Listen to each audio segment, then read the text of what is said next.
Bien, para empezar veamos los materiales sumamente accesibles y económicos. En este caso, la cuba hidroneumática, que puede verse a la izquierda, fue fabricada con un bidón de agua mineral de 5 litros. La tapa de la botella de 500 mililitros fue cortada para que se adecue al encendedor que vamos a utilizar en la práctica. La botella de 500 mililitros fue provista de una banda elástica que nos va a permitir marcar el nivel alcanzado por la interfase entre el líquido y el gas. La base que vamos a utilizar para sostener al encendedor proviene también de una botella descartable de 2 litros y fue provista de un tope, un pequeño trozo de mondadientes para evitar que el encendedor se deslice. La idea es que no se produzcan movimientos indeseados en el medio de la práctica que podría conducir a la pérdida del gas que estamos recogiendo. Todos los componentes del dispositivo van a ser mantenidos en su posición utilizando un soporte universal provisto de pinzas. La primera determinación cuantitativa que debemos realizar, y es importante no olvidarlo porque corremos el riesgo de tener que repetir toda la práctica en caso de hacerlo, es determinar la masa inicial del encendedor. Aquí podemos ver todos los componentes del dispositivo y el soporte del que habíamos hablado antes. Previendo derrames que son inevitables, llevamos todo el aparato experimental al interior de una de las piletas del laboratorio. Llenamos con agua la cuba hidroneumática al recipiente mayor y hacemos lo mismo con la botella de 500 mililitros. Tapamos la boca de la botella de 500 mililitros con el dedo con un tapón de goma y teniendo mucho cuidado de que no entre aire, o sea que no salga nada de líquido, la invertimos dentro de la cuba hidroneumática. Y ahora en la parte de la experiencia que requiere de mayor destreza manual tenemos que ajustar la boca de la botella al tapón que se encuentra ya colocado en el encendedor. Ya está todo pronto para empezar la práctica propiamente dicha. Anotamos el tiempo, solamente no es una variable que incida en el resultado de la práctica, pero para que podamos tener una idea de cuál es el tiempo real que puede insumirnos realizar esta actividad. Presionamos ligeramente con la botella invertida sobre el encendedor y la propia tapa de la botella ejerce presión sobre el botón disparador de gas del encendedor y empezamos a observar el desprendimiento de burbujas. Para que el tiempo insumido por esta parte de la práctica sea el menor posible, regulamos la salida de gas del encendedor al nivel máximo. A medida que el agua es desalojada de la botella de 500 mililitros, observamos cómo aumenta el volumen de gas recogido.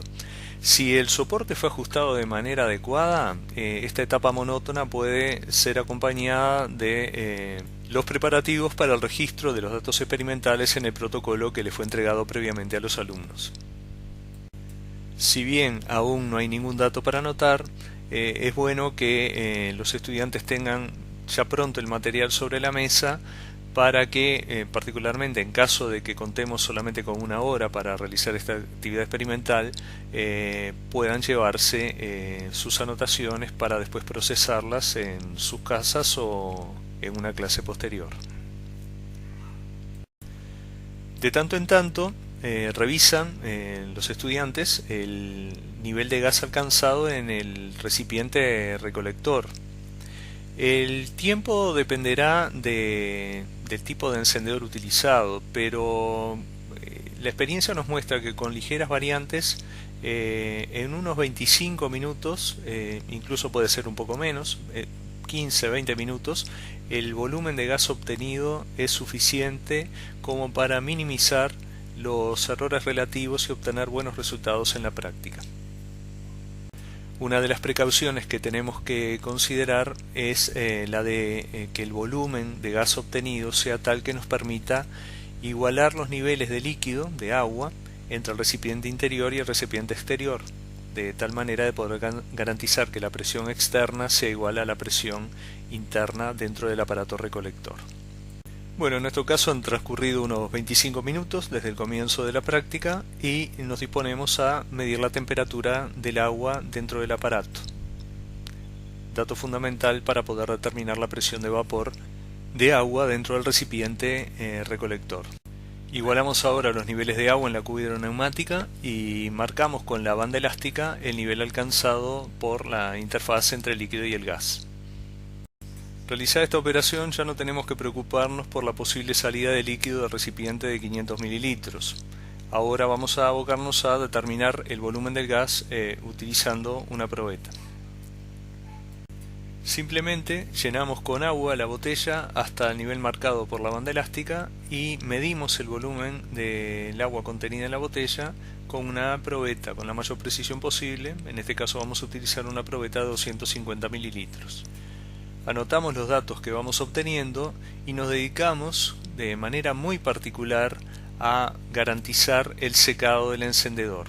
A posteriori determinamos su masa.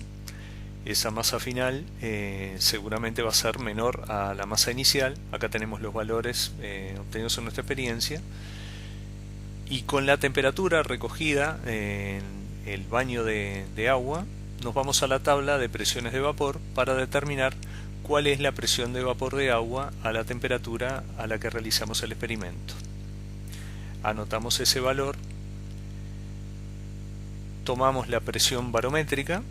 Si no tenemos un barómetro en el laboratorio podemos obtener los datos de meteorología y con los datos de la presión de vapor de agua y la presión barométrica determinamos la presión del gas recogido dentro del recipiente. Y luego es realizar cálculos.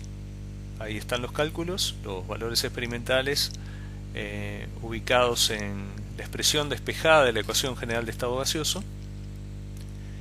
Y bueno, realizados esos cálculos, tenemos el resultado obtenido experimentalmente: 56,9, 57 gramos por mol para la masa molar del gas de los encendedores. Si consideramos que muy probablemente se trate de butano, la masa molar del butano es de 58 gramos por mol. Y esto nos da una idea del aceptable nivel de exactitud de nuestro procedimiento.